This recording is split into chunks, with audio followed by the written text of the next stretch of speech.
So we're going to be cutting in the next minute to the live stream of Pope Francis in Quebec City. He is there at the Citadel with the Governor General of Canada, Mary Simon, as well as Prime Minister Justin Trudeau. The Pope is also anticipated shortly to give a public address to Indigenous communities in Canada and the Canadian Catholic Church at large. So thank you so much for joining us today. We hope you have a wonderful day, and be sure to join us after this live stream for more commentary on today's events. Be sure to tune in at shalomworld.org. Have a great day.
When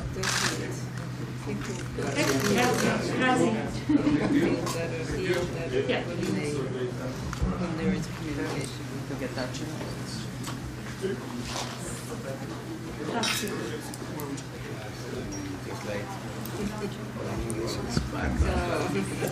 I didn't know that.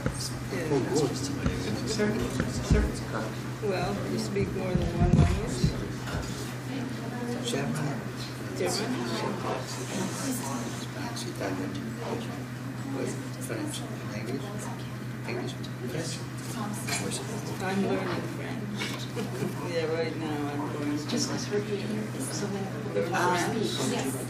I speak my native language. Yeah, very well, because my mother and my grandmother were both Inuit. And we only spoke our native language at home. Solo se habla idioma nativo en la casa.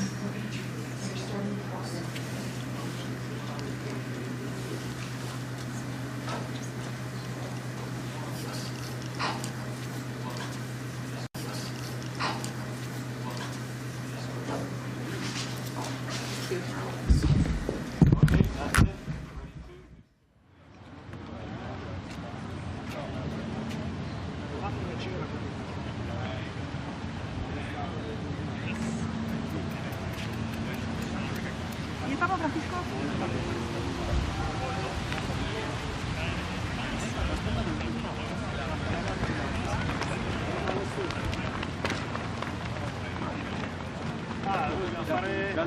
Da lì dovrebbe farci lì dovrebbero fare un check, vediamo, poi gli diamo informazioni. Tanto mo fra poco dobbiamo andare a vedere se c'è sta gente. Poi chiedi informazioni se lo vuoi già al campo. Comunque loro già dal campionato dovrebbero andare già a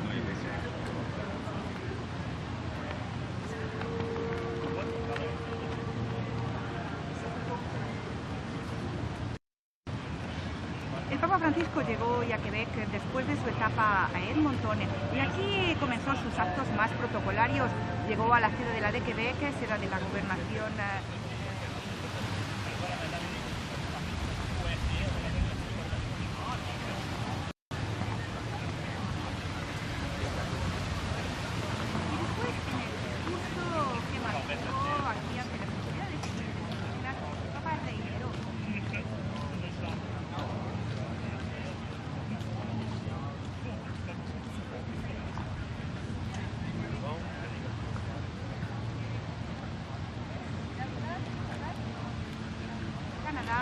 Para sus actos más protocolares.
El Papa Francisco llegó aquí.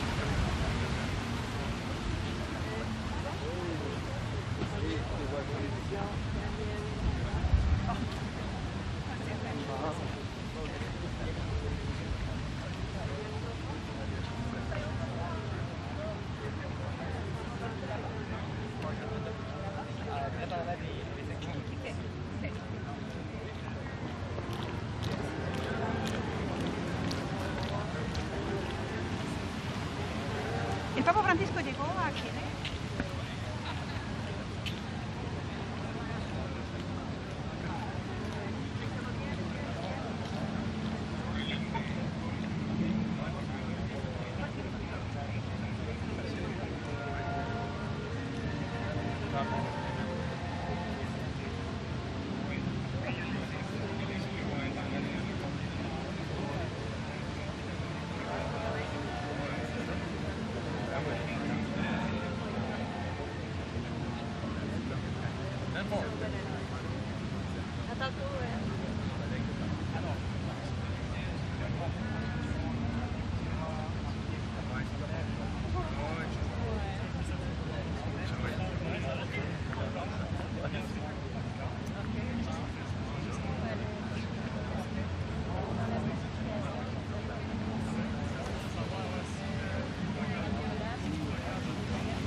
realmente recibir las peticiones por parte del...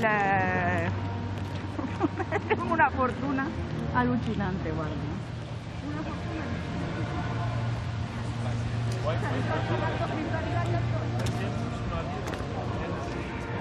Ma mi sono arrivati addosso.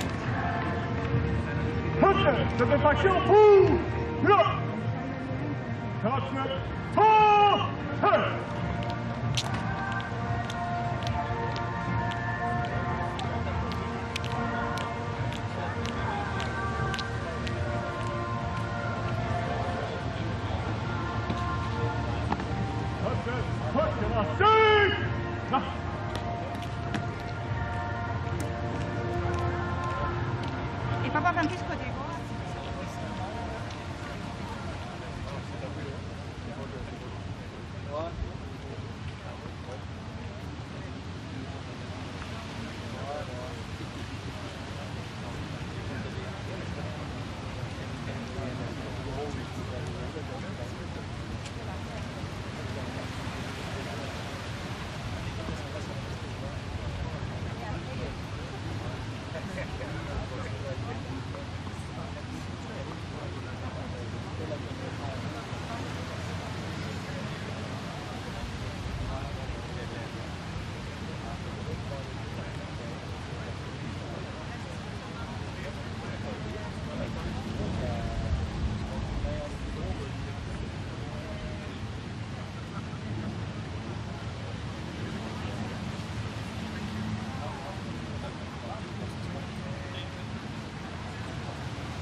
Hi everyone, I'm Jenny Conley, the host for Shalom World's live coverage of Pope Francis's apostolic journey to Canada. And today I am joined by David Haleva, who is going to be with us for the last 3 days of Pope Francis's itinerary here in Canada. David, it's good to be here with you. I'm so delighted to be joining you, Jenny, and our viewers across the world here on Shalom World TV. That's right. And we just had to briefly and quite abruptly cut to the Vatican feed. The Pope is now in Quebec City, and he is currently in a private meeting with the Governor General, Mary Simon of Canada. It's interesting, too, because Mary Simon, the Governor General of Canada, she's also the first Indigenous woman to hold that position. Prime Minister Justin Trudeau is also with Pope Francis right now. And briefly, in a few minutes, we'll be cutting back to the Vatican feed where Pope Francis will be presumably offering a public address to First Nations peoples in Quebec and the area, as well as the Catholic Canadian Church overall. Right. It should have been expected that Pope Francis, at some point in this journey across Canada, he would have to fill his role as a government diplomat. Yeah. It can be expected. He is the Holy Pontiff, he is the Holy Father, having a very pastoral role in his last handful of days. But of course, government and his position as the head of state was inevitable at some point. Of course. Yeah, and one of the beautiful and probably my favorite aspect of what's going on today with the Pope in Quebec City is in conjunction with his private address with the Governor General and Prime Minister Justin Trudeau, right nearby to where this is occurring. Right now, the Pope is at the Citadel, which is a historic military base in Quebec, as well as the secondary residence of the Governor General herself. Right next to the Citadel, where the Pope is, are the Plains of Abraham, which is a historic site of great significance to Indigenous heritage and history in Canada. And at that location, the Plains of Abraham, there are various cultural activities going on to celebrate both Indigenous culture and the Catholic faith. And there is one particularly interesting element to what's going on at the Plains of Abraham. I previously mentioned there are 13 individuals, Indigenous individuals, who have participated in about 5 or 6 day hike, in a sense, journey to Quebec City from a southeastern community in Quebec City that is the location of a former residential school. So they have walked on foot to Quebec City to meet with the Pope and to share about their experiences within the residential schools and how that's impacted their legacy. So I'm really curious to see how that's going to unfold, and I'm moved by the fact that they've made this pilgrimage on foot. It's quite laudable, the fact that they would undertake such a travel, which is certainly physically arduous, probably spiritually and mentally arduous as well. It gives them a lot of time to reflect on what they're going to talk about with the Holy Father. What sort of topics do they want to bring up, and how do they want to address them? Perhaps they're uncertain about his disposition. They've had a few opportunities to see him interact with other Aboriginal groups here in the West, but the East is a different setting for him. It's a different language, perhaps a different setting. So perhaps a lot of uncertainty, but ultimately I think a lot of hope on their end, given that they were confident enough to make the trek and are going to be making a very public face for themselves. And certainly I'm hoping it'll be a very fruitful encounter for them all. Absolutely. And then tomorrow Pope Francis is going to be visiting the Shrine of St. Anne, which is another pilgrimage site in Quebec. And again, it's connected to, of course, St. Anne, the grandmother of Jesus, which has already been a big theme in the whole the whole itinerary of the Pope's visit to Canada. The theme of honoring elders, the theme of St. Anne, who is very much revered within Indigenous communities. So I'm also interested to see how that'll go. And Pope Francis, he's proven on this journey to be very thoughtful in the words that he's offering, the public addresses that he's giving, very thoughtful in connecting them to relevant themes within Indigenous communities, but also to the Universal Church. So I'm curious about what his address will be and how he's going to continue with that theme of St. Anne and elders. Right, and in conjunction with that, he's been integrating a lot of these themes of tradition and integrating tradition, particularly from an Aboriginal perspective, but also from a Catholic perspective too. Mm-hmm. We saw at the Commonwealth Mass, the preface, the consecration, and the canon were all said in Latin, and this was very intentional as a call to the tradition rich in the Church. and also as a means of uniting multiple languages relevant to the theme of the church uniting itself with its Aboriginal brothers and sisters. So a lot of themes that Pope Francis is very geniusly, very gently, and with much thought threading together throughout his visit. Yeah, absolutely. So that'll be the first of his stops tomorrow in Quebec City, the Shrine of St. Anne. And then he's going to be celebrating Mass, presuming he's in good health. There's been some shifts with his ability to celebrate the entirety of a Mass during this journey because, of course, he's had some mobility issues. And when he was at the Commonwealth Mass, they had changed. He was going to celebrate Mass, but then he was only able to preside over the Liturgy of the Word element just because he wasn't able to stand for the entirety of the Mass. So tomorrow, later on in the day when he celebrates Mass, hopefully he's in good health. Hopefully he's able to preside over the Mass, which will be at the Basilica, which has also quite the history. Yes, very much so. The eastern side of Canada is rich with Catholic tradition. It is the oldest parts of Canada. It is where the country was founded and first developed. And so we have beautiful old churches that have grown with the country itself. The Basilica Cathedral of Notre Dame de Québec has expanded multiple times throughout its history to accommodate growth, but also based on certain destructive events that have happened in its past with wars and other incidents. And so it'll be interesting to see also, too, this church that has evolved and shaped with the times to accommodate certain factors in its history and a changing populace now being host to Pope Francis, who's also trying to shape history through this historic event. So it'll be very interesting to see all this taking part in an old church, and particularly the Liturgy of Vespers, which is a very old, a very ancient prayer within the church, giving, I guess, a conclusion to the day right before night prayer, with all of those pastors, priests, and bishops who feed and tend to the flock within Quebec. So a lot of significance, a lot of connections to the old and to the new happening tomorrow. Yeah, and I find it interesting too because Quebec and Quebec City specifically, it has a much more, I guess you could say, ancient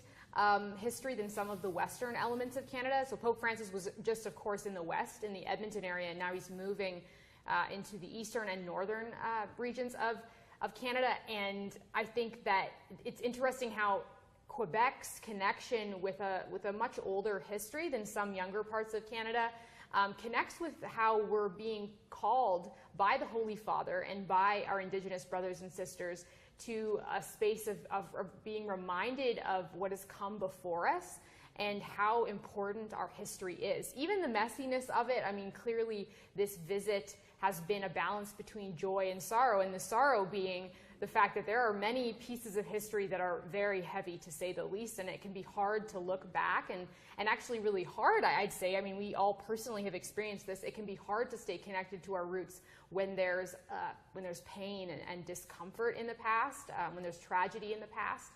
But there's something also really beautiful, and I think that the beauty of what has come before us is very much represented in the ancient pilgrimage sites and the ancient, I don't want to say ancient, I guess that's maybe a bit dramatic, not quite ancient, but very old, the years, the hundreds of years that have gone into some of these sites, especially these old churches that remind us of the beauty of something that is not has been around for a while, and definitely isn't something fresh, but it's something beautiful. Most certainly. It reminds us of the universal call of the church to uniting all folks and all peoples to the Catholic Church to experience the unity of the body of Christ. And this has been the call throughout the history of the church. And so the original missions of those churches back when they were built in the mid-1600s was to tend to the cares of the souls of the parishioners and all that passed by, and that mission has not changed and will not change until the end of time. And so it's a beautiful reminder that, you know, the more things change, the more things stay the same. Particularly Pope Francis in his address yesterday talking about the significance of St. Anne and St. Joachim as our grandparents in the faith. He, in his homily at the Papal Mass, he asked a really poignant question about, are we fulfilling the expectations that our grandparents and those that came before us, are we fulfilling their dreams as far as unity, as far as fraternity within the Catholic faith is concerned. These events that are taking part in these old churches really has us thinking about whether we've been fulfilling our role, and moving forward as modernity challenges us in different ways, in the same way that the periods of time that our ancestors lived in challenge them.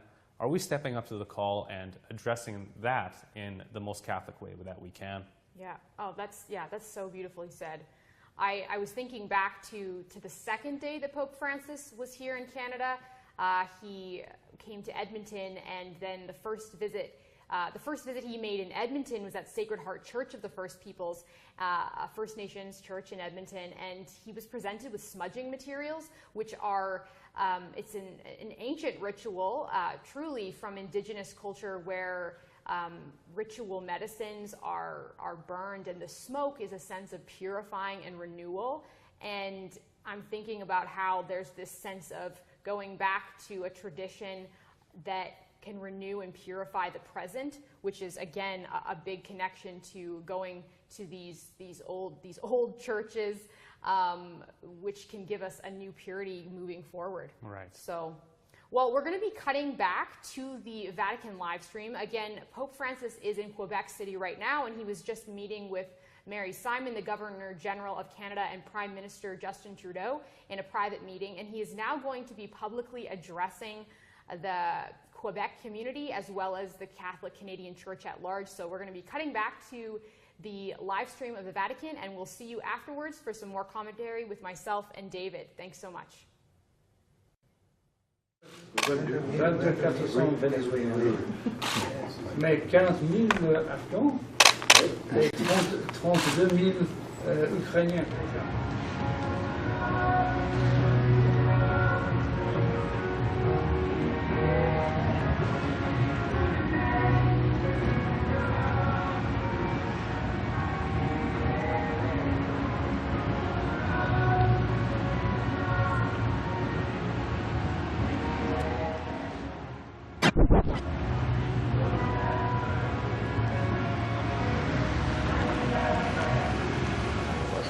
I'm going away, Sean. Next room.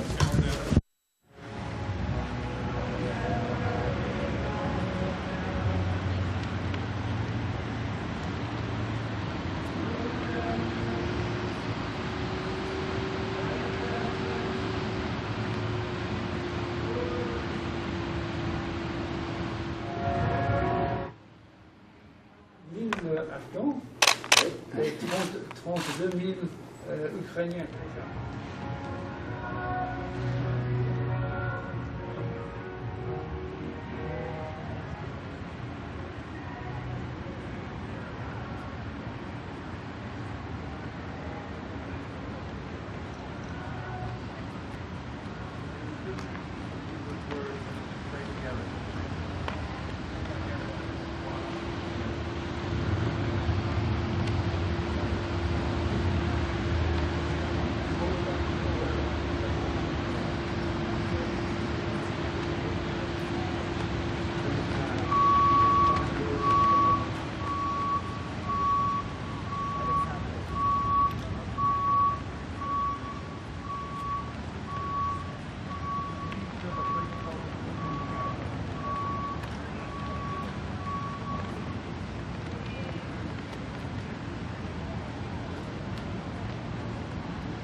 regarde, ça fait 18 ans. Oui, c'est ça. Ça fait 18 ans que je l'ai fait.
Sorry, who we've discussed with somebody, they said that we can be here and then move over. Okay.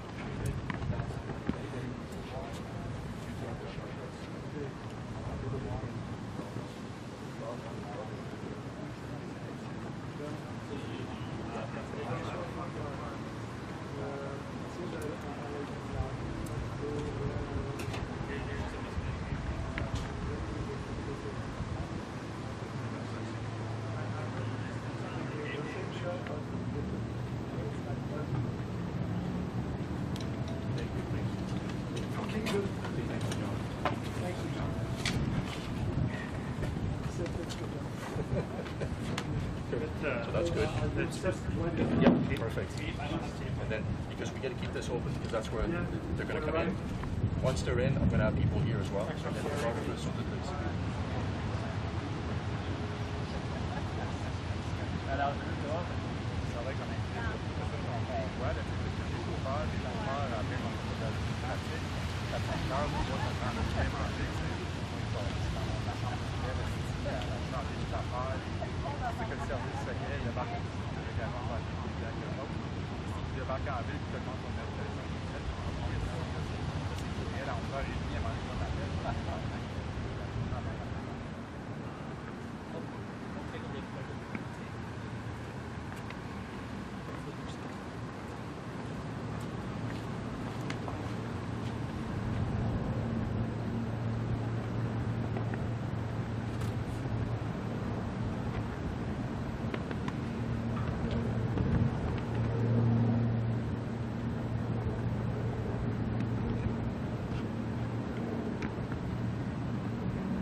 Hi everyone, it's Jenny Conley. Once again, I am the host for Shalom World's live coverage of Walking Together, Pope Francis's apostolic journey to Canada. And once again, I am here with David Haleva, who is co-commentating for these last 3 days of Pope Francis's stay here in Canada. Currently, the Pope is in a private meeting with Prime Minister Justin Trudeau and Governor General of Canada, Mary Simon. They are in Quebec City at the historic Citadel site, a military base and a secondary residence of the Governor General of Canada herself. So that's where the Pope currently is. And we've just been reflecting on the different events that have occurred while the Pope was in Canada for the first 3 days in Western Canada. That's right. So we were discussing the the events at the residential school sites and the Commonwealth Stadium event, and as well as the Sacred Heart Parish event. And we were just reflecting on the significance and a lot of the positivity that we've seen coming forth, particularly all the things that we've heard from many of the elders themselves, a lot of statements from Aboriginal individuals themselves, and in general, the Catholic population in and around Western Canada has been resoundingly positive with respect to Pope Francis' visit here thus far. One of the most impactful moments for me in the first few days of the coverage of the papal visit was an interview actually that I conducted with Shalom with Mary Stoney. Mary Stoney is a residential school student from Ermineskin Indian Residential School, which was the first site that Pope Francis officially visited while he was in Western Canada, in Edmonton, Alberta area. And Mary was such a beautiful soul to be able to interview. She was sharing in a very candid manner about her experience at the residential schools, especially how the sorrow of having her native tongue of Cree being suppressed. But she also had such a joyful spirit, and she talked with so much boldness about her love of Jesus and her love of the Catholic faith and her gratitude for how much healing has come about in her own heart, not only based on the impact of the residential schools, but other sorrows that are common to all of our human experience. And I thought she was reflective as a person, and as she shared her story of, again, that blend, that integration of sorrow and joy that has been central to this entire visit, right? And I'm not going to forget that interview with Mary anytime soon. She really kind of compelled me forward in my own journey as a Christian, and she didn't dismiss. Well, she most definitely didn't dismiss the difficulty of what we're grappling with on this journey, this apostolic journey of Pope Francis, but also had this very bold sense of, but we got to move forward into the future because there is such beauty and freedom in the sense of apology and freedom that we're encountering in all of the events of this visit. And she's a wonderful witness to the faith. Yeah. The gospel itself really tells us that, yes, our lives may be filled with sorrow and difficulties, but ultimately the joy of the Lord radiates forth from us when we're really truly living in Christ. And Mary's a great example of that as a living epistle. Her experiences may have wounded her to some capacity, but that isn't stopping the Holy Spirit from really filling her with the joy of the Lord, the peace that the Spirit truly brings, and the perspective of the life to come, the joy that comes from the promise. And so she's a great example for us all in the disposition that we too should have, that despite our difficulties and perhaps any disagreements we may have with the institutions we come across, or even more simply our brothers and sisters, first and foremost, remember the joy of the Lord and that Christ overcomes all things. Yeah, absolutely. Beautifully said. I was thinking too, because you can see the symbol, the logo that is on the screen behind us, as well as on our mugs right here, this beautiful and official logo of the papal visit. And on our first days of coverage of this papal visit, with Shalom World, I interviewed Sean Vincent, who is the Indigenous artist from Winnipeg, Manitoba, who designed the papal visit logo. And he was talking about how the color choice, which is blue, this kind of soft blue, was a symbol of this sense of waters of healing, which water and the healing that can come from blessed, holy water has been a big theme of this visit so far. And one little detail that he described about this logo is that at the top of this circle, you notice, maybe you haven't noticed, because I hadn't noticed when I initially looked at it, but the keys of St. Peter, which are, of course, one of the central symbols of the papacy, of popes since the beginning, since St. Peter, the first pope, was ordained by Christ. And I thought it was beautiful how he integrated, of course, the symbols of the Indigenous connection with nature and the different animals, including eagles, that are in this blue circle, but then also the keys of Peter, right there in that river of healing water, which is the symbol. So I've been thinking about that, and of course, as we're here having these conversations, the symbol is just kind of right in front of us, right? It's truly spectacular. I've always had a great admiration for Aboriginal art. It's quite prevalent in many sites across Canada, and it's very refreshing to come across because it's very evident that these artists are very thoughtful and are very rooted in nature and the themes that are prevalent throughout Aboriginal culture: nature, animals, the elements, water. It's prevalent throughout and gives us a lot to think about whenever we look upon these images. Lots of great contemplative things to think about, and particularly with this logo, a lot of Catholicity built into the elements of water and nature. Yeah. Yeah, there's so much to contemplate, so many different symbols and words of wisdom, both from Indigenous peoples themselves and the Pope, of course, that we're 4 days in, right? It's a 6-day visit the Pope is on, and we're only on day 4. So much to carry in our hearts going forward. And right now, of course, the Pope is in Quebec City at the Citadel with the Governor General of Canada and Prime Minister Justin Trudeau. And so we're going to be cutting back right away here to the feed in Quebec City, where the Pope is having these formal meetings with government officials. Our shortwave radio broadcast, or those joining through local diocesan radio stations, and to the many others joining through other internet or social media platforms around the world, welcome to you all. I'm Francesca Merlo, and I'm here today with Sister Bernadette Rees. And just to bring you up to speed with the Pope's trip so far, he flew to Edmonton in the western part of Canada on Sunday, arriving there in the morning.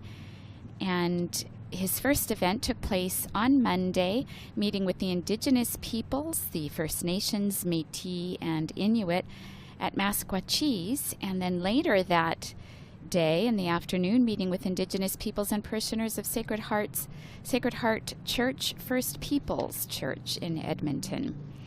On Tuesday, yesterday, Pope Francis presided over Holy Mass at Commonwealth Stadium. There were about 50,000 people there.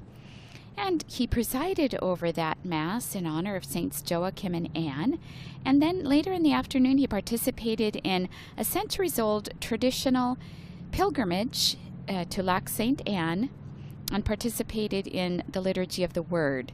This morning, Pope Francis celebrated Mass in private and bid farewell to the personnel at St. Joseph's Seminary, where he was staying while he was in Edmonton. He left a beautiful hand-carved statue of St. Joseph as a gift, and then flew to Quebec and arrived here about 3 in the afternoon. Now, this particular event that we're about to participate in, his courtesy visit and the meeting with civil authorities, has been postponed by about an hour because the flight that was bringing the Indigenous representatives from Edmonton was delayed.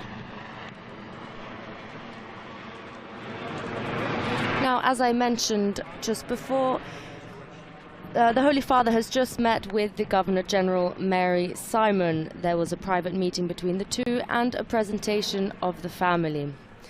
And in the meantime, a brief meeting took place between the Cardinal Secretary of State, Cardinal Pietro Parolin, and the Prime Minister Justin Trudeau. At the end of this private meeting, the Prime Minister joined the Pope, while the Governor General met with Cardinal Secretary of State Pietro Parolin. Now, a bit of background on Mary Simon, Canada's Governor General. She was born in Nunavik in Quebec in 1947. She's the daughter of an Englishman, to be precise, a fur trader in the Hudson Bay Company, and an Inuk. In the 1970s, Mary Simon worked for the radio station CBC Northern Service, which is now called CBC North. She later held a series of executive positions with the Northern Quebec Inuit Association, which is now the Makivik Corporation, and the Inuit Tapirit Kanatami, ITK, which was involved in negotiating the first land claims agreement in Canada. After that agreement was signed in 1975, becoming president of Makivik, she became involved in the implementation of the James Bay and Northern Quebec Indigenous Land Claims Agreement. She also worked with the Inuit Circumpolar Council and the Arctic Council and is a member of the Nunavut Implementation Commission and co-director and secretary of the Royal Commission on Aboriginal Peoples. Now on the Prime Minister, Justin Trudeau, who was born in 1971. He's Canada's 23rd Prime Minister, son of Canadian Prime Minister Pierre Trudeau, and was born in Ottawa.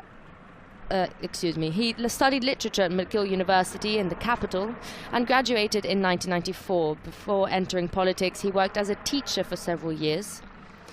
He is president of the Katimavik Charity and a board member of the Canadian Avalanche Foundation and an advocate for youth and the environment. Prime Minister Trudeau was first elected to the Canadian Parliament in 2008. In 2013, he became leader of the Liberal Party, which in 2015 he led to victory, winning a majority government with seats in every province in the country. In 2019, he was then re-elected for a second term. Mr. Trudeau is married and has 3 children. Now, just one more thing about Mary Simon. She is the first Indigenous Governor General for Canada to be sworn in, and that took place in 2021, just a year ago, and she also has 3 children. Now, a little bit about the place where this particular meeting is taking place. The Citadel of Quebec, the official residence of the Governor General of Canada. It's also the largest British fortress in North America, and it is located in the Old Quebec district.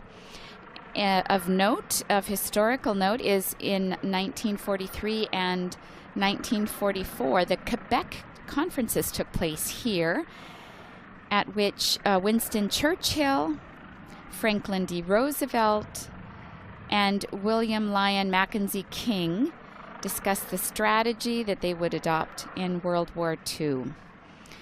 This particular location was declared a National Historic Site of Canada in 1980, and it's a UNESCO World Heritage Site since 1985.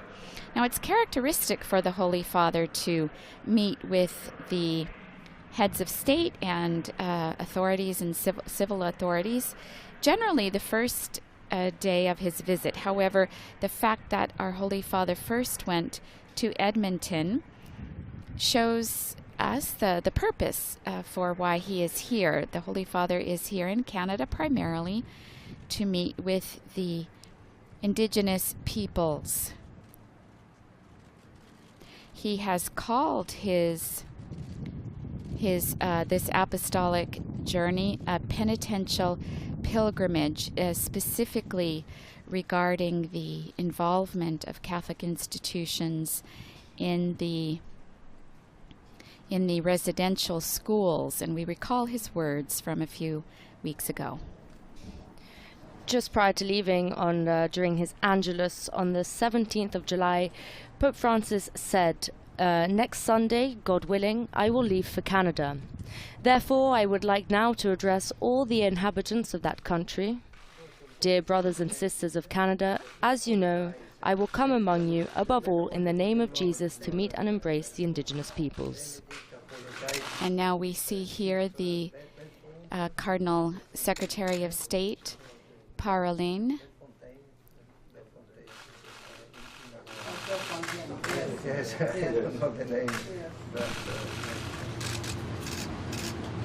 And it looks like they are doing the photo op at this point. We're back outside.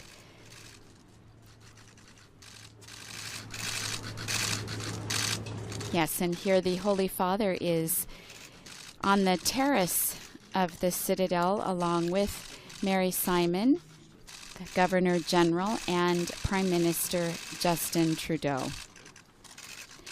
It should just be a matter of minutes before we go into the Citadel, and all 3 of them, we're expecting words from all 3 of them. And back to Pope Francis' words before leaving Rome. Okay, well, vas-y.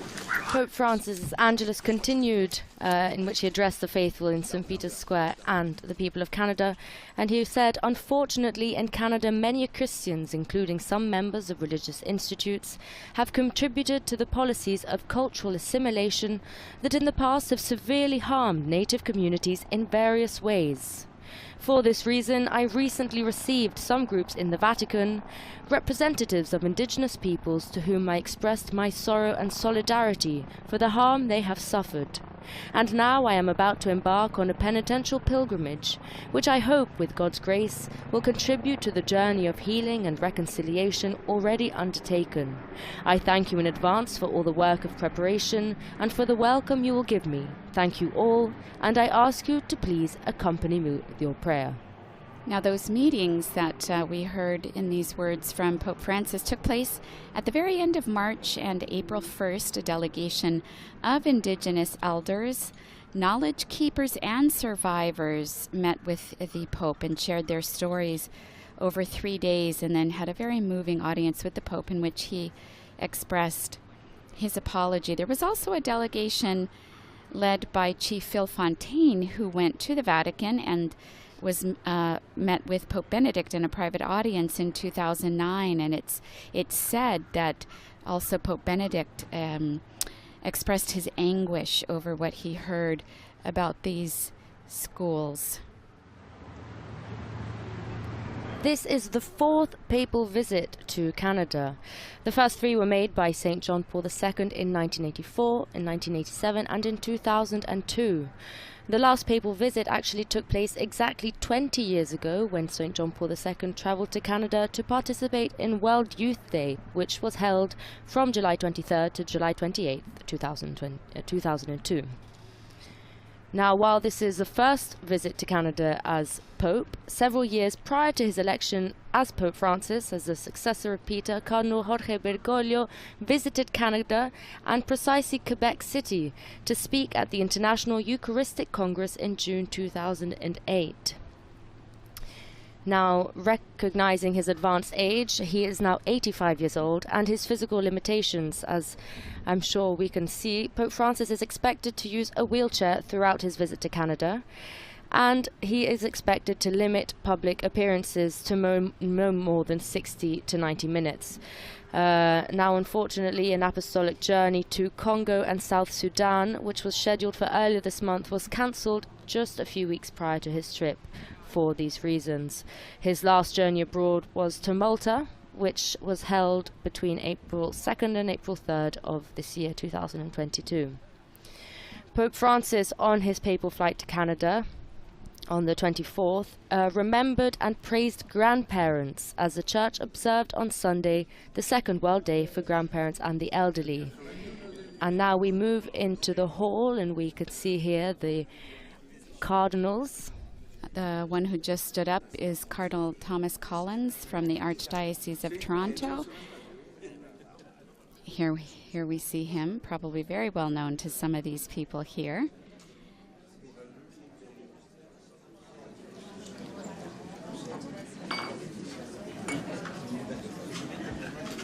Generally, and here the gentleman just standing up also came, I believe, to meet with the Pope. Gerald Antoine, a regional chief representing the Assembly of First Nations.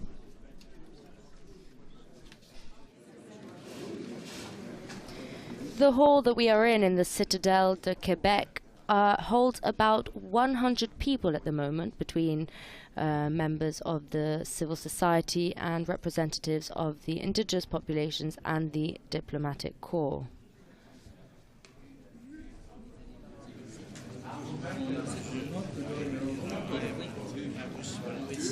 And the fact that there are representatives of the indigenous peoples here as well, another indication that it is primarily to meet with them that the Pope is here. I did see Mr. Nathan Obed, who's the president of the Inuit here among the assembly. So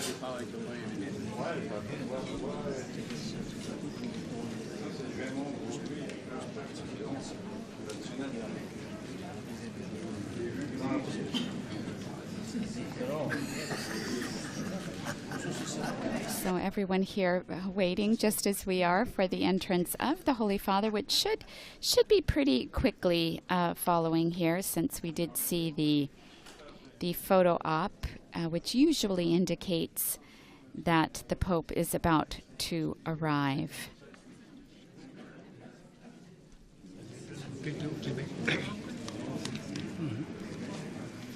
One other interesting piece of information regarding Mary Simon is that in 2008, she was the one who accepted the former apology offered by former Prime Minister Stephen Harper to the residential school survivors and all Indigenous people in Canada. We need to remind ourselves that it was a government program that led to the assimilation of the Indigenous peoples, and the Catholic institutions as educational institutions were involved with this assimilation process. We now see Cardinals Cherny and Olay, both the prefects of Vatican dicasteries, Cardinal Olay, the dicastery for bishops, and Cardinal Cherny, the prefect of the dicastery for integral human development, both originally from Canada.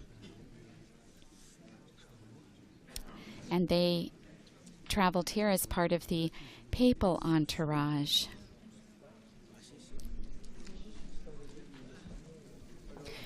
Now, we unfortunately can't see it here on the screen, but it is worth speaking a little bit about the logo which was designed for this apostolic journey.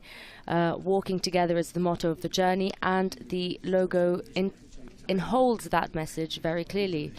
As its detailed program was launched on the 23rd of June, the Papal Visit team unveiled the official logo of the Papal Visit to Canada. And the logo illustrates the Walking Together theme, which is the work of an incredibly talented Indigenous artist, Sean Vincent.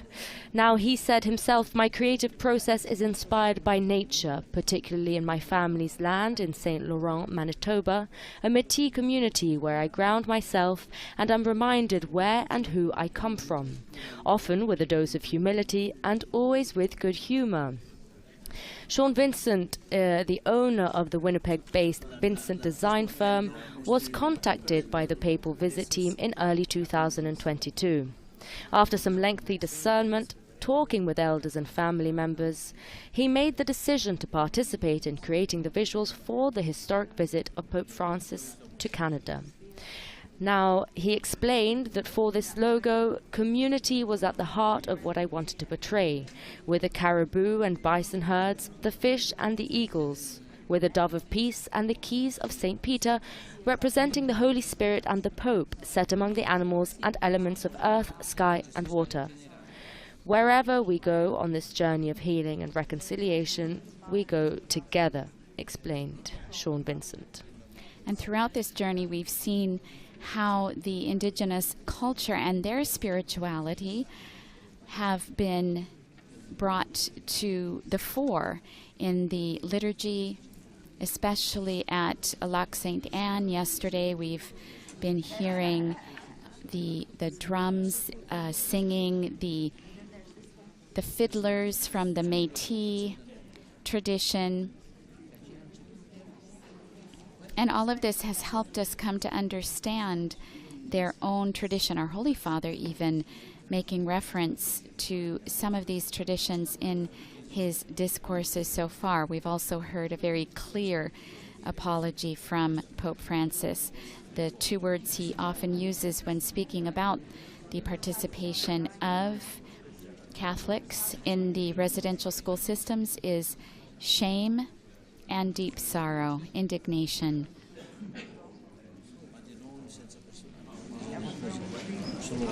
With regards to the merging of the traditions, the church tradition and the Indigenous traditions, one of the people instrumental in the creation of the liturgies for this this journey was Father Bouvet, who told us in an interview that he really wanted people to take note of the vestures that will be worn. He explained that these vestures were carefully prepared with Indigenous art in mind, so as to both signal an affirmation of and the valuing of that distinctive art form, while also using it to convey a message of faith, so that we hope we also will become clear and then to be seen among those who are participating in distinctive garb. Je m'appelle Nathalie Babin-Dufresne et je suis directrice des communications ici à Rideau Hall et je serai votre maître des cérémonies. C'est un honneur d'être ici parmi vous aujourd'hui.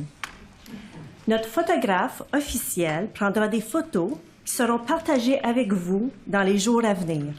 Je vous demande donc de ne pas prendre des photos ou des vidéos pendant la cérémonie. Maintenant, veuillez s'il vous plaît vous assurer que vos téléphones sont éteints. The Director of Communications and Master of Ceremonies is greeting everyone, asking everyone to please turn off their telephones. Nous avons des travailleurs de soutien en santé mentale prêts à aider les invités qui en ont besoin. Avant de commencer, j'aimerais présenter M. Alexandre McKenzie. She is saying that there will be help for any of the guests who may need it in any form. Et son Excellence. Merci à tous. Hello and welcome to the Citadel. My name is Nathalie Babin-Dufresne. I'm Director of Communications at Rideau Hall, and I'll be your Masters of Ceremony. It's an honor to be here with you today. As our official photographer will be taking photos, which will be shared with you in the coming days, I would ask that you not take any photos or videos during the ceremony. At this time, I would also ask that you ensure that your cell phones are turned off. We understand that today might be difficult for some guests, and please note that we have some mental health support workers ready to assist guests in need of support. I would now like to introduce Alexandre McKenzie from Matimekouche Shefferville to play drum as we welcome His Holiness and Her Excellency. Thank you. Je vous invite à vous lever, si vous le pouvez, pour accueillir Sa Sainteté, le Pape François, Leurs Excellences et le Premier Ministre.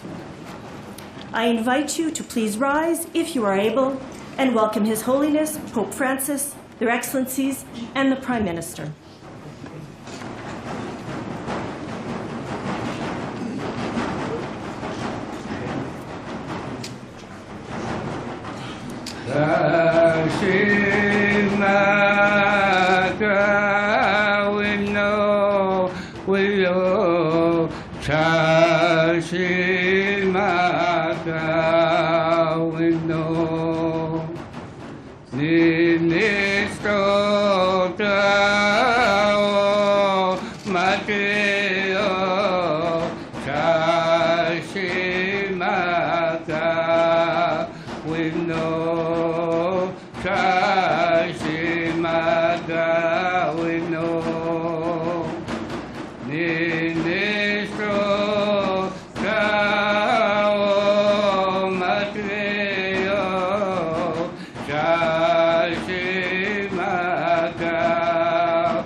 Thank you, everyone. I'd like to welcome everybody here, the Prime Minister, Pope Francis. People stay alive.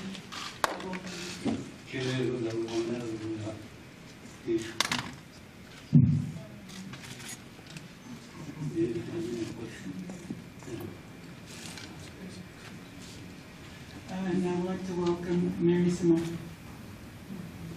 Bad good, bad no. والمسيح أنو مامو نكتمستانانو تشي وجبندايا وتشي مامو وويتما وتشوان إميون مغهاوس كي مغهن ميوت. I'd just like to ask everybody to remember our people that have passed. Pandwandel chi paiwa justed mam den mawatanan wasset nanan ko kagatal kastede change ji ni wotes kasgan. Today I'd like to remember the children that has passed that did not come home, and I would like to pray for the survivors. Merci beaucoup. Thank you. Veuillez vous asseoir. Please be seated.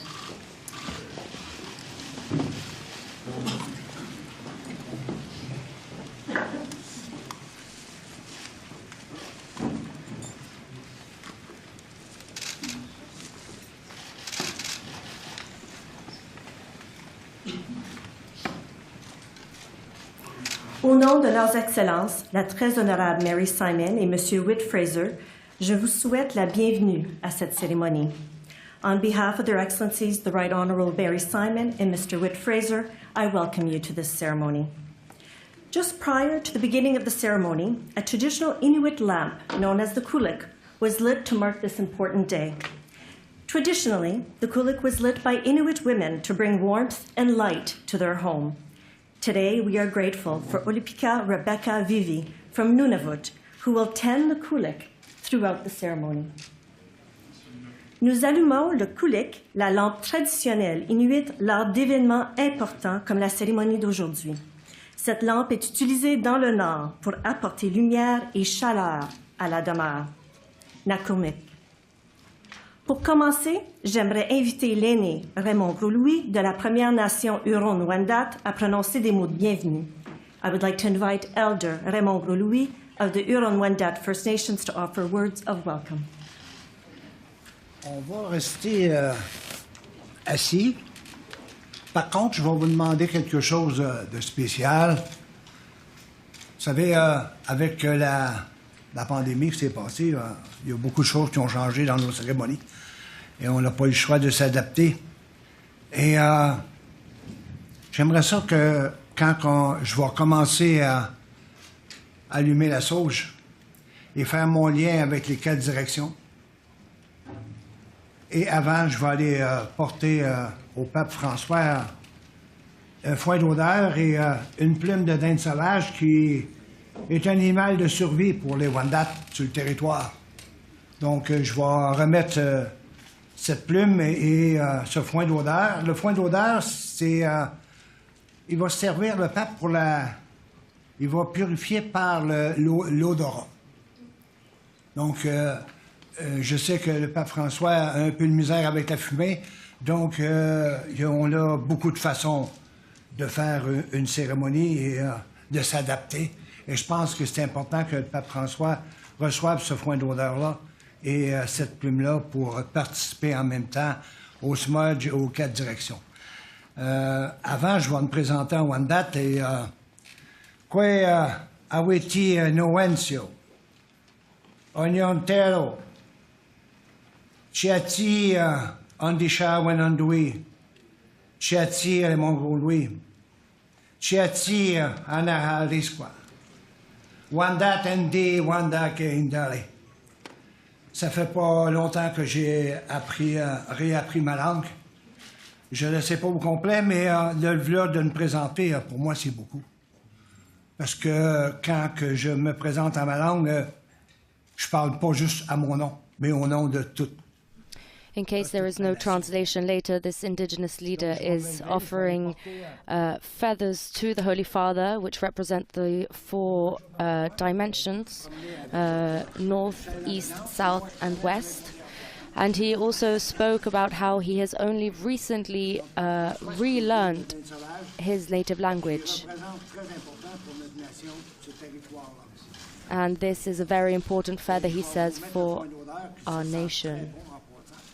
And this, he says, smells very good.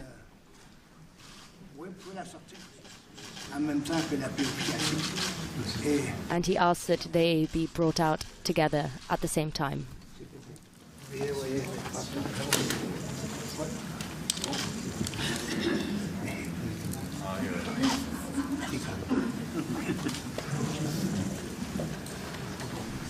And the Holy Father also gave the Indigenous leader a gift, although we do not know what it was. Et on va faire un cercle virtuel. A rosary. Vous savez, avec la pandémie, via les petites vidéos là, qu'on se sert, je m'étais aperçu que même si on n'est pas en présentiel, on peut faire des choses à partir de l'esprit. Et on va ouvrir un cercle ici, aujourd'hui, à partir de l'esprit. Et à partir de ce cercle, on va visualiser un feu sacré. Parce que le feu sacré unit tout ce qui existe dans la création. The sacred fire unites all members of creation. Et en même temps, on va honorer les 4 éléments vitaux, l'eau, le feu, l'air, la terre.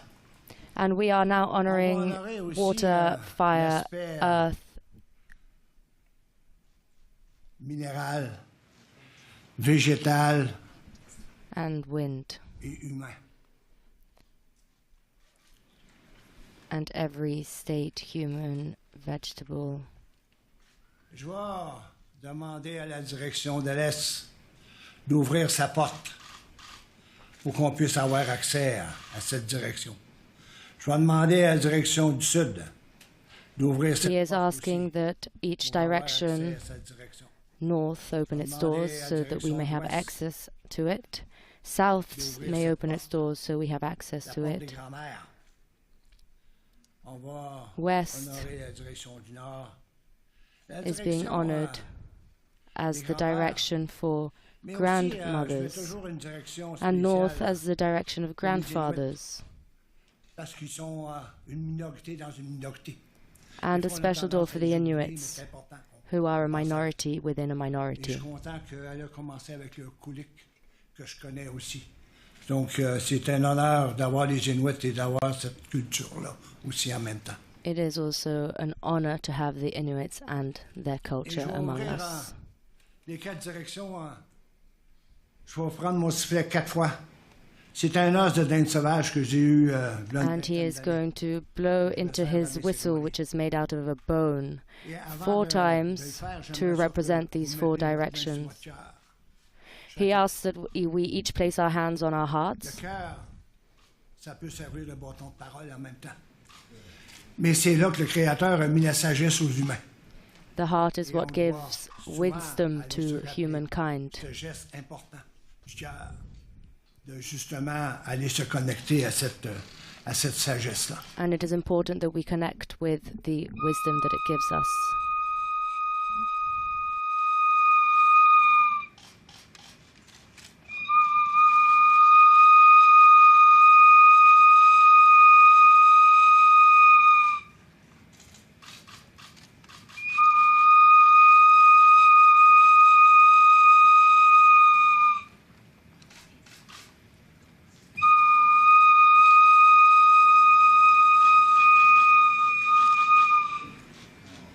Je demande à la grand-mère de l'Ouest de nous rendre accès au grand cercle sacré en haut des esprits. He asks that the West gives us access to the great circles above. Together we are stronger, he says.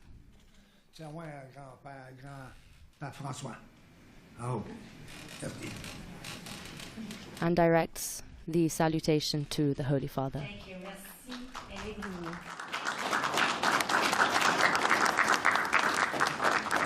J'aimerais maintenant inviter le très honorable Justin Trudeau à prononcer quelques mots. I now invite the Right Honorable Justin Trudeau to say a few words.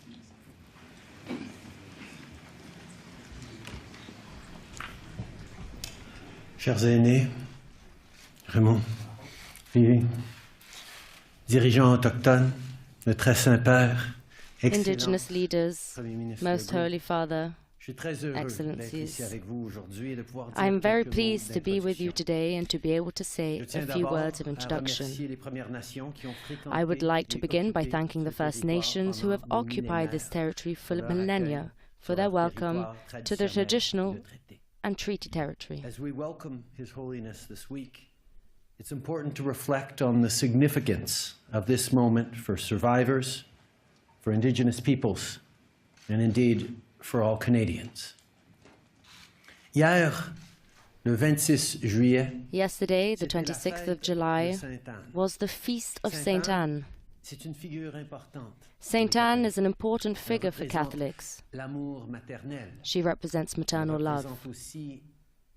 And she also represents the family. The family is our roots. It is what helps us to grow and to discover the world.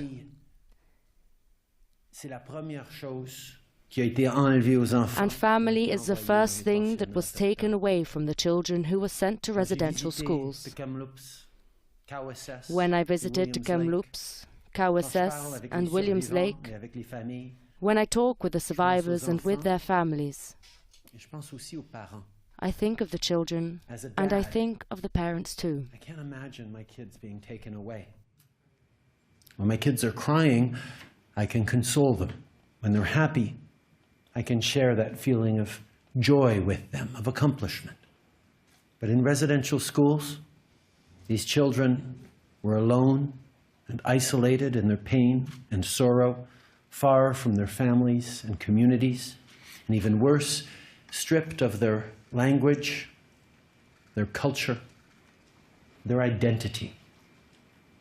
Une solitude profonde, une perte non seulement de famille, a deep loneliness, a loss not only of family and community, but of their language, their culture and their identity. Since the release of the final report of the Truth and Reconciliation Commission in 2015, First Nations, Inuit and Métis have been calling on the Pope to apologize to survivors, their families and communities. An apology for the role that the Roman Catholic Church as an institution played in the spiritual, cultural, emotional, physical and sexual abuse that Indigenous children suffered in the church-run residential schools. This week's event at Musquachis would not have been possible without the courage and perseverance of the survivors who shared their painful memories and who told their experiences, including directly to the Holy Father himself. In our previous conversations, from the first time we spoke about this, you always offered your time, genuinely seeking to understand, to do right, and to atone. This week, you recognized the abuses experienced at residential schools that resulted in cultural destruction, loss of life, and ongoing traumas lived by Indigenous peoples in every region of the country. As Your Holiness has said, begging pardon is not the end of the matter. It is a starting point, a first step. On Monday morning, I was sitting with survivors, and I felt their reaction to your apology. Each will take from it what they need, but there's no doubt that you had an enormous impact. Survivors and their descendants need to be at the center of everything we do going forward. In April, Dene National Chief Gerald Antoine was at the Vatican, and he compared the moment to the experience of walking through the snow and seeing fresh moose tracks. It was a feeling of hope. Today, I want to say, let's all continue our work together to keep this hope alive. Quand je suis allé au Vatican il y a 5 ans maintenant, when I went to the Vatican 5 years ago, I was there to discuss residential schools and reconciliation with His Holiness. And I know that your presence here this week would not have been possible without your personal convictions and your integrity. Thank you for coming with an open heart. We are all aware that the residential school system attempted to assimilate Indigenous children. Today, Indigenous people continue to fight, to defend and to preserve their culture and languages. The traditional gathering that took place in Masquachis is a very good example of this. Reconciliation is the responsibility of us all. It is our responsibility to see our differences, not as an obstacle, but as an opportunity to learn, to understand each other better, and to take action. Our Governor General talks often about how reconciliation is not a single act, but a lifetime journey of healing. This journey is different for everyone. I spoke about Saint Anne being a symbol of maternal love and family, but Saint Anne is also a symbol of healing. Tomorrow, Your Holiness will visit Saint Anne de Beaupré. Pilgrims have been traveling there for centuries to pray and to ask Saint Anne to help them heal. So in the spirit of healing, let us never give up. Canadians, institutions, let us continue our work together with Indigenous peoples until we reach a better future for everyone. Merci. Thank you. Gracias. Tiawek.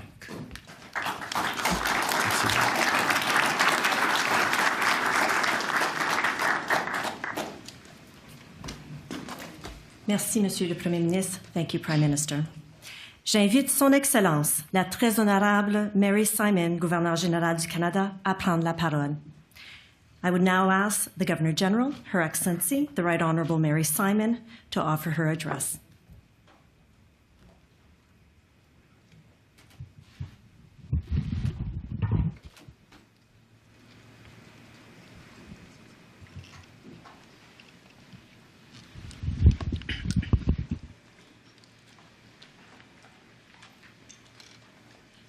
Bonjour. Hello and good afternoon. Unusakut Kwe.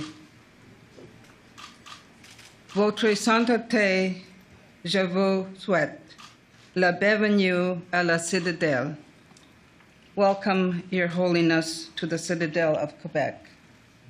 My husband, Whit, and I are honored to welcome you and to be joined by survivors, elders, leaders, knowledge keepers, diplomats, dignitaries, former commissioners of the Truth and Reconciliation Commission, and all of those watching from coast to coast to coast. I want to thank the First Nations who have occupied this territory for millennia for welcoming me to their traditional and treaty lands. Peu importe de vous nous écoutez présentement. Regardless of where you are listening from, either here at the Citadel or elsewhere in Canada, you are on Indigenous land. It is important to acknowledge this.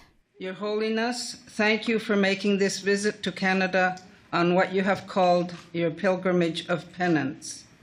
We gather at this historic citadel where stories are shared and ideas are exchanged. With this visit, you're signaling to the world that you and the Roman Catholic Church are joining us on our path of reconciliation, healing, hope, and renewal. It began in Masquachis, where we witnessed two realities. The first was the hurt and pain of survivors, communities of people who suffered for decades, Indigenous peoples forced to live with policies meant to strip away their cultures, languages, and spiritual beliefs and practices. Survivors who every day carry the trauma of their residential school experience. But these people, these survivors, they defy definition. They are parents who defended their children when no one else would. They are advocates who fought and are still fighting for their languages and cultures so that they can thrive for generations to come. They are artists who are channeling their stories through their music, dance, cultures, and language. They are all proud. They are all strong. Your Holiness, they came to hear what you had to say with hearts and minds open, some willing to forgive, some still living with the hurt, but all willing to listen. Everyone hoping to further their healing journey. Les peuples autochtones ont montré au monde Indigenous peoples showed the world and continue to show us that despite the challenges they may face, they will face it with dignity and great resolve. I acknowledge and applaud what has been achieved, what Indigenous communities have achieved with this week's visit. It is Indigenous peoples who worked, waited, and prayed for an apology on Indigenous lands in Canada. They never gave up. We must remember that it is because of their courage and resilience that we are here today. Your Holiness, their efforts make Canada a stronger nation. They never gave up, and we must remember it is their courage and resilience that made it happen. Their efforts, Your Holiness, make Canada a stronger nation.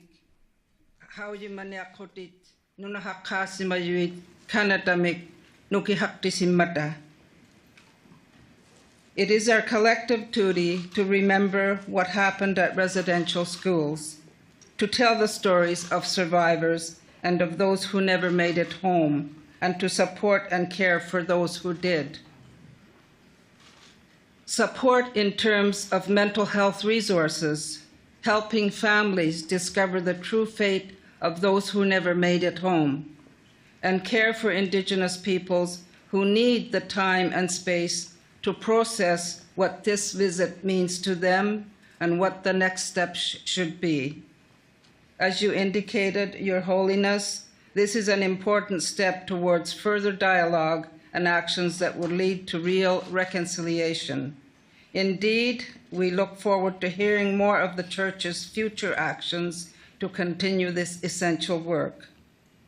On Monday, you visited the Sacred Heart Church of the First Peoples in Edmonton. There, you said that reconciliation is a grace that must be sought. To that, I would also add that reconciliation is a grace that must be earned through continuous hard work and understanding. That work falls to each and every one of us, our sacred responsibility.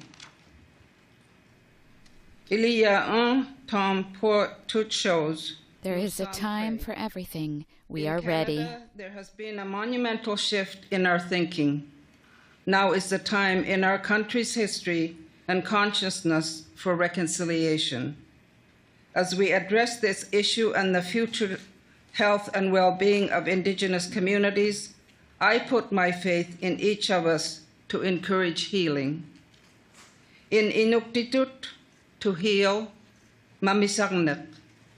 Mamisarnek is a journey, not a destination. It takes time. It begins slowly, softly, and carefully. It follows its own path, carrying us forward, but also in many other directions. En Inuktitut, guérir et Mamisarnek. The Governor General is now repeating in French what she just said in English. Il faut du temps. Ça commence lentement, doucement, prudemment, le guérison suit son propre chemin, nous fait avancer, mais nous mène aussi dans de nombreuses autres directions. Eventually, healing takes us beyond powerlessness or anger or pain. It takes us beyond trauma. It renews our mental, spiritual, and physical health. I've seen this in action. I've seen healing through art, through community, through kindness, through generosity, through the revitalization of language, culture, and identity. Your Holiness, long after you leave Canada, I know you will continue listening and learning not only about the struggles and pains of these communities, but also about the pride they feel to be Indigenous, their resilience, and how they contribute to Canada and the world. Take these stories back with you, share them widely, and continue to find ways to work together to extend a hand to heal our communities. I have great hope in what I have seen so far during this visit. Canada looks forward to working with the Holy See on reconciliation, as well as many other pressing global issues such as promoting peace and education, breaking down barriers, fighting poverty and disease, and rebuilding trust. Thank you for your efforts. And thank you to all Canadians for hearing and responding to the call for reconciliation. Merci à tous les Canadiens d'avoir entendu et répondu à l'appel à la réconciliation. Kanata miulimanik nakokmehunga tusagun nakatsi nalahatakatsilu tamanna katipaliagi ahaknibut nunaktuamengo hatigitsutapitsutigilugu. Your Holiness, I wish you the very best on your journey. May the Creator bless us all. Merci, miigwech nakokmik payanamik.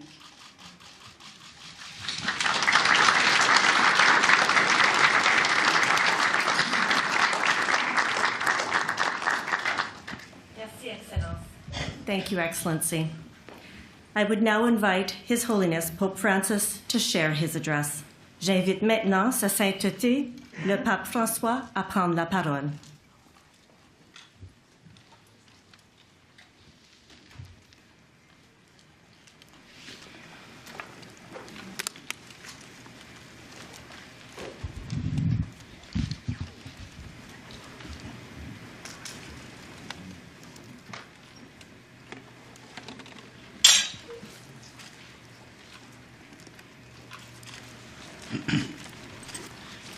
Señora Gobernadora General, Señor Primer Ministro, Madam Governor General, Mr. Prime Minister, distinguished civil and religious authorities, esteemed representatives of the indigenous peoples, honorable members of the diplomatic corps, ladies and gentlemen. I cordially greet you, and I thank Her Excellency, the Right Honourable Mary Simon, and His Excellency Justin Trudeau for their kind words. I am happy to be able to address you, who have the responsibility of serving the people of this great country that from sea to sea displays an extraordinary natural heritage. Among its many beauties, I think of the immense and spectacular maple forests that make the Canadian countryside uniquely colourful and variegated. I would like to take as my starting point the symbol par excellence of these lands, the maple leaf which, starting from the seal of Quebec, rapidly spread to become the emblem that appears on the national flag. That development took place in relatively recent times, but the maple trees preserve the memory of many past generations, going back well before the colonists arrived on Canadian soil. The native peoples extracted maple sap, with which they concocted wholesome and healthy syrups. This makes us think of their industriousness and their constant concern to protect the land and the environment in fidelity to a harmonious vision of creation, as an open book that teaches human beings to love the Creator and to live in symbiosis with other living creatures. We can learn much from this ability to listen attentively to God, to people, and to nature. And we need it especially amid the dizzying and frenzied pace of today's world, marked by a constant rapidification, which makes difficult a truly human, sustainable and integral development, and ends up creating a society of weariness and disillusionment, which finds it hard to recover the taste for contemplation, authentic relationships, and the mystique of togetherness. How much do we need to listen to and dialogue with one another in order to step back from the prevailing individualism, from hasty judgments, widespread aggressiveness, and the temptation to divide the world into good people and bad people. The large size of the maple leaves, which absorb polluted air and in turn give out oxygen, invite us to marvel at the beauty of creation and to appreciate the wholesome values present in the indigenous cultures. They are an inspiration to us all and can help to heal harmful tendencies to exploitation.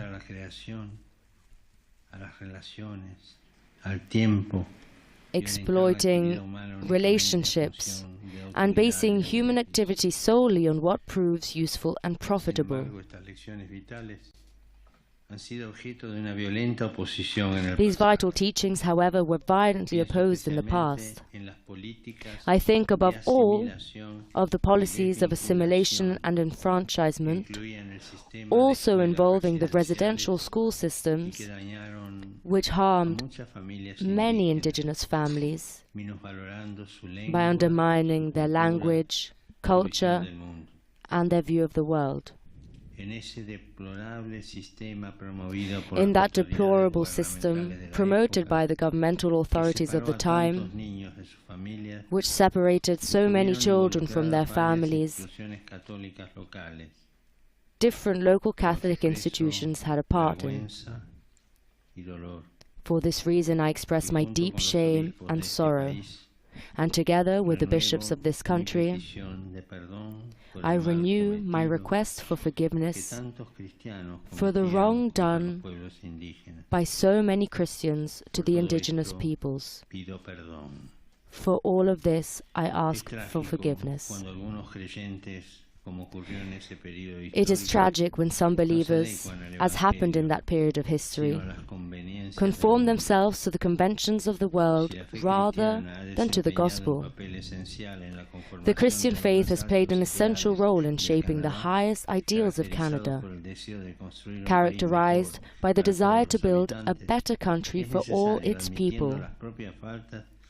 At the same time, it is necessary in admitting our faults to work together to accomplish a goal that I know all of you share, to promote the legitimate rights of the native populations and to favor processes of healing and reconciliation between them and the non-indigenous people of the country. That is reflected in the commitment to respond in a fitting way to the appeals of the Commission for Truth and Reconciliation, as well as in the concern to acknowledge the rights of the native peoples. The Holy See and the local Catholic communities are concretely committed to promoting the indigenous cultures through specific spiritual and appropriate forms of spiritual accompaniment that include attention to their cultural traditions, their customs, their languages and educational processes in the spirit of the United Nations Declaration on the Rights of Indigenous Peoples.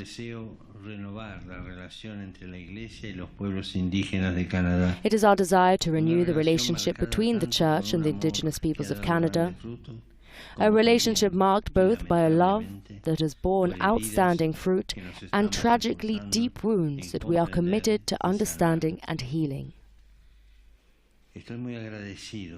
I am truly grateful to have encountered and listened to various representatives of the indigenous peoples in recent months in Rome, and to be able here in Canada to renew the good relations established there.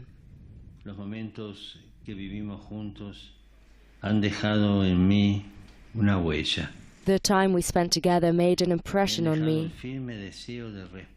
and left a firm desire to respond to the indignation and shame for the sufferings endured by the indigenous peoples, and to move forward on a fraternal and patient journey with all Canadians, in accordance with truth and justice, working for healing and reconciliation, and constantly inspired by hope. That history of suffering and contempt, the fruit of the colonizing mentality, does not heal easily. It should make us realize that colonization has not ended. In many places it has been transformed, disguised and concealed. This is the case with forms of ideological colonization. In the past, the colonialist mentality disregarded the concrete life of people and imposed certain predetermined cultural models. Yet today, too, there are any number of forms of ideological colonization that clash with the reality of life, stifle the natural attachment of peoples to their values, and attempt to uproot their traditions, their history and religious ties.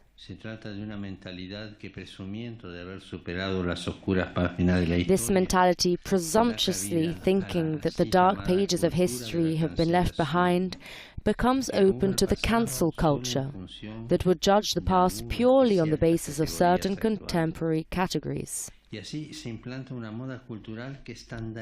result is a cultural fashion that levels everything out, makes everything equal, proves intolerant of differences, and concentrates on the present moment, on the needs and rights of individuals, while frequently neglecting their duties with regard to the most weak and vulnerable of our brothers and sisters, the poor, migrants, the elderly, the sick, the unborn. They are the forgotten ones in affluent societies. They are the ones who, amid general indifference, are cast aside like dried leaves to be burnt.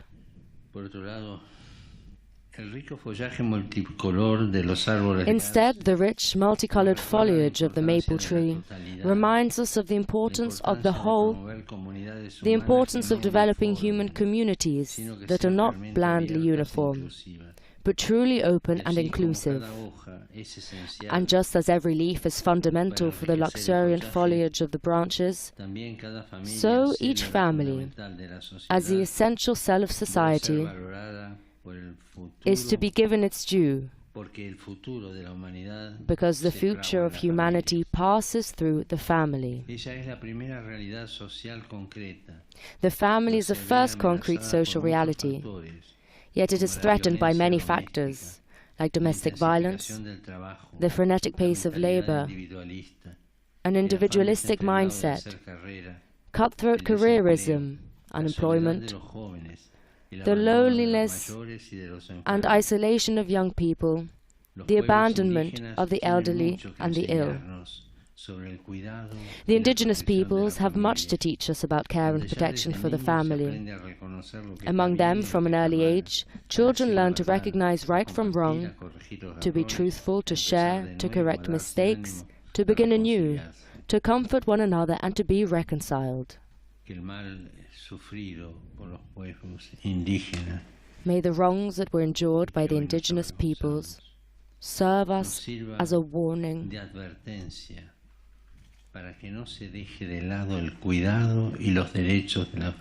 less concern for the family and its rights be neglected for the sake of greater productivity and individual interests. Let us return to the maple leaf. In wartime, soldiers used those leaves for bandages and for soothing wounds. Today, before the senseless folly of war, we have once again need to heal forms of hostility and extremism, and to cure the wounds of hatred. A witness of tragic acts of violence in the past recently observed that peace has its own secret: never to hate anyone. If we want to live, we must never hate. We have no need to divide the world into friends and enemies, to create distances and once again to arm ourselves to the teeth. An arms race of strategies of deterrence will not bring peace and security. We need to ask ourselves not how to pursue wars, but how to stop them, and to prevent entire peoples from once more being held hostage and in the grip of terrible and protracted Cold Wars. What we need are creative and far-sighted policies, capable of moving beyond the categories of opposition in order to provide answers to global challenges. In fact, the great challenges of our day, like peace, climate change, the effects of the pandemic, and international migration movements, all have one thing in common: they are global. They are global challenges. They regard everyone. And since all of them speak of the need to consider the whole, politics cannot remain imprisoned in partisan interests. We need to be able to look, as the indigenous wisdom tradition teaches, 7 generations ahead, and not to our immediate convenience, to the next elections, or the support of this or that lobby. But we need also to appreciate the yearning of young people for fraternity, justice, and peace. In order to preserve memory and wisdom, we need to listen to the elderly. But in order to press forward towards the future, we also need to embrace the dreams of young people. They deserve a better future than the one we are preparing for them. They deserve to be involved in decisions about the building of the world of today and tomorrow, and particularly about the protection of our common home. In this regard, the values and teachings of the indigenous peoples are precious. Here I would like to express appreciation for the praiseworthy commitment being laid on the local level to protecting the environment. It could even be said that the symbols drawn from nature, such as the fleur de lis in the flag of this province of Quebec, and the maple leaf in that of the country, confirm Canada's ecological vocation. Cuando la comisión correspondiente evaluó When the Commission for the Creation of the National Flag set about evaluating the thousands of sketches submitted for that purpose, many of them by ordinary people, it proved surprising that almost all of them contained the image of the maple leaf. The convergence around this shared symbol leads me to bring up an essential word for all Canadians: multiculturalism. Multiculturalism is fundamental for the cohesiveness of a society as diverse as the dappled colors of the foliage of the maple trees. With its multiple points and sides, the maple leaf reminds us of a polyhedron. It tells us that you are people capable of inclusion, such that new arrivals can find a place in that multiform unity and make their own original contribution to it. Multiculturalism is a permanent challenge. It involves accepting and embracing all the different elements present, while at the same time respecting the diverse traditions and cultures, and never thinking that the process is complete. In this regard, I express my appreciation for the generosity shown in accepting many Ukrainian and Afghan migrants. Yet there is also a need to move beyond the rhetoric of fear with regard to immigrants and to give them, according to the possibilities of the country, the concrete opportunity to become involved responsibly in society. For this to happen, rights and democracy are indispensable. But it is also necessary to confront the individualistic mindset and to remember that life in common is based on presuppositions that the political system cannot produce on its own. Here too, the indigenous culture is of great help in recalling the importance of social values. The Catholic Church also, with its universal dimension, its concern for the most vulnerable, its rightful service to human life at every moment of its existence, from conception to natural death, is happy to offer its specific contribution. In these last few days, I have heard about the many needy persons who come knocking on the doors of parishes.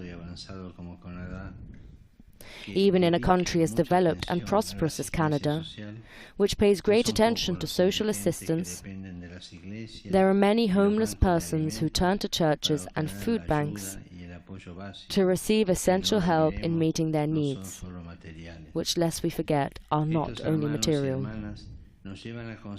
These brothers and sisters of ours spur us to reflect on the urgent need for efforts to remedy the radical injustice that taints our world, in which the abundance of gifts of creation is unequally distributed. It is scandalous that the well-being generated by economic development does not benefit all the sectors of society. And it is indeed sad that precisely among the native peoples we often find many indices of poverty, along with other negative indicators, such as the low percentage of schooling and less than easy access to owning a home and to healthcare. May the emblem of the maple leaf, which regularly appears on the labels of the country's products, serve as an incentive to everyone to make economic and social decisions that foster participation and care for those in need. It is only by working in common accord, hand in hand, that today's pressing challenges must be faced. I thank you for your hospitality, your attention, and your respect. And with great affection, I assure you that Canada and its people are truly close to my heart.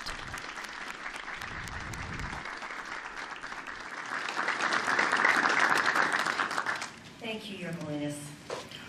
Au nom de leurs excellences, je tiens à vous remercier tous pour votre présence aujourd'hui. Pour terminer la cérémonie, les violonistes métis Alicia et Liam Bloor, frères et sœurs de Toronto, nous accompagnent pour le départ de la délégation officielle. On behalf of their excellencies, I want to thank you for attending today's gathering. As the official party departs, they will be accompanied by Métis fiddling duo Alicia and Liam Bloor, siblings from Toronto. Thank you. Merci. Nakurmik.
as we hear this music, Pope Francis has signed the Book of Honor.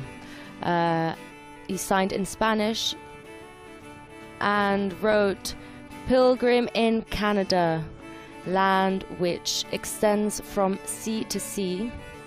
I pray to God that this great country may always be an example for the construction of a future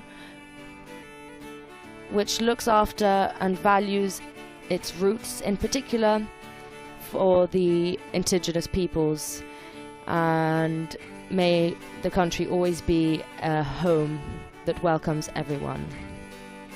And this ends the live broadcast from the Citadel de Québec in Canada, where Pope Francis has paid a courtesy call to Mary Simon, Canada's Governor-General, and has met with civil authorities, representatives of Indigenous peoples, and members of the diplomatic corps on this fourth day of his 37th apostolic journey to Canada, which has as its motto, "Walking Together." From here, Pope Francis will be driven to the Archbishop's residence and will dine in private. Tomorrow morning, Pope Francis celebrates Holy Mass at 10 a.m. local Eastern Time in the National Shrine of St. Anne de Beaupré for reconciliation. Please visit the Vatican News web portal, Facebook, Instagram, Twitter and YouTube accounts for coverage of today's events and other Vatican and world news. On behalf of Vatican Media, I would like to thank our technician, Adriano Vitali, and our coordinator, Jean-Charles Puzzolu, who made this broadcast possible, and all others who have made this broadcast possible, especially our media partners, Catholic TV, Catholic Faith Network, Shalom World Television's networks, EWTN, Salt and Light Media, Shalom TV in India, and Sunday Shalom. I'm Francesca Merlo.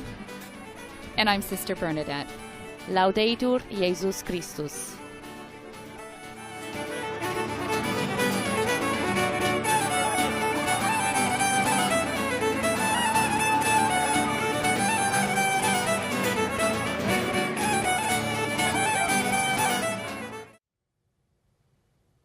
Hi everyone, I'm Jenny Conley, once again here, the host of Shalom World's live coverage of Pope Francis's apostolic journey to Canada. I'm here with David Haleva, and the Pope is currently in Quebec City, and he just finished a private meeting with the Governor-General of Canada, Mary Simon, and Prime Minister Justin Trudeau, as well as offering a public address in conjunction with the Governor-General and Prime Minister Justin Trudeau.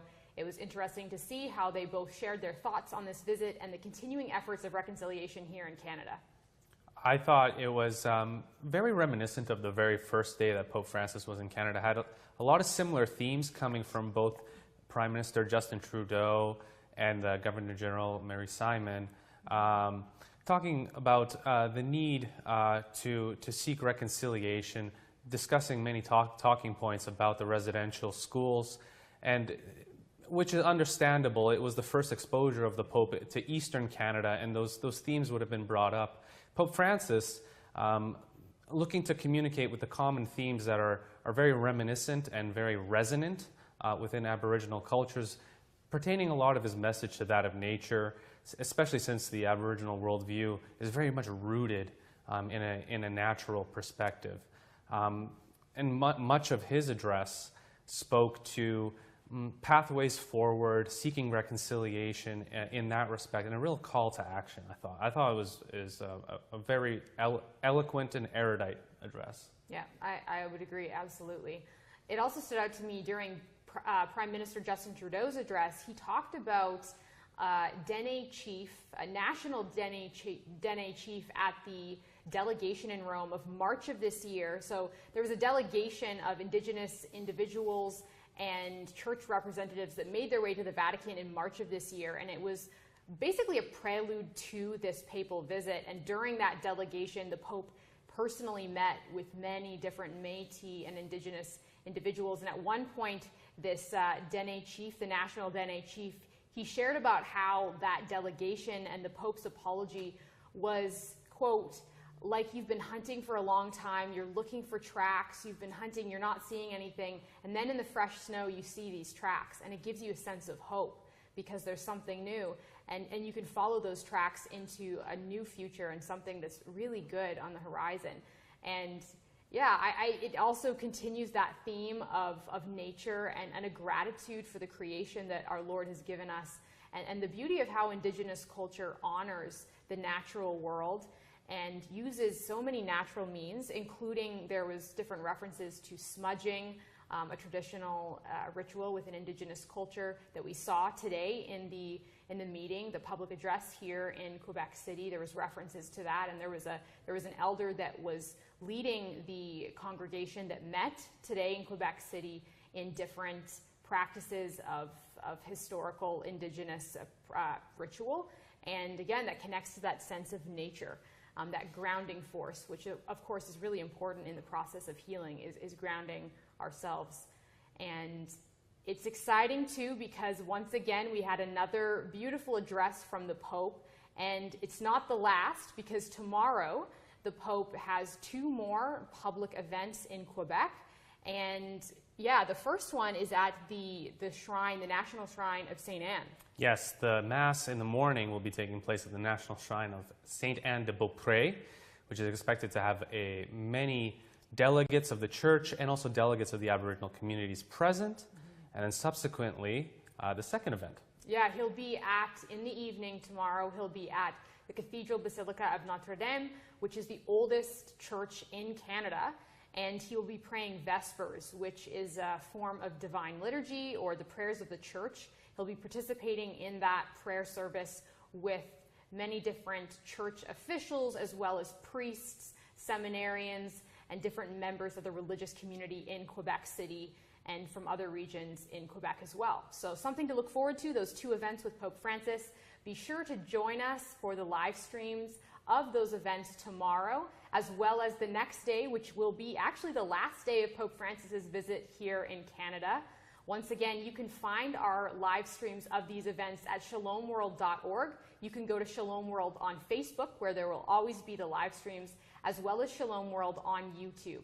And if you want to replay any of these events and go back to see previous interviews that Shalom World has done in conjunction with our commentary, you can go to our Facebook and see the footage that has continued all throughout this papal visit and will continue until the end.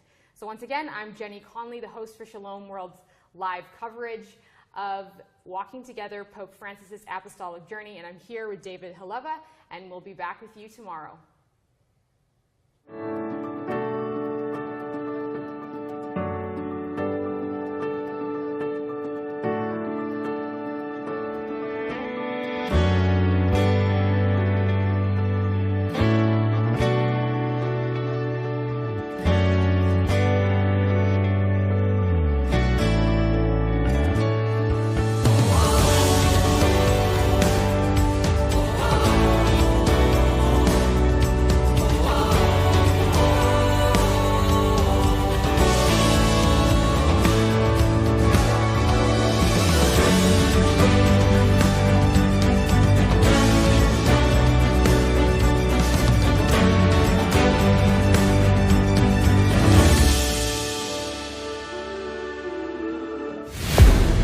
wait is finally over. It's 8 p.m. Time to gather round and enjoy the feast Shalom World has prepared for you.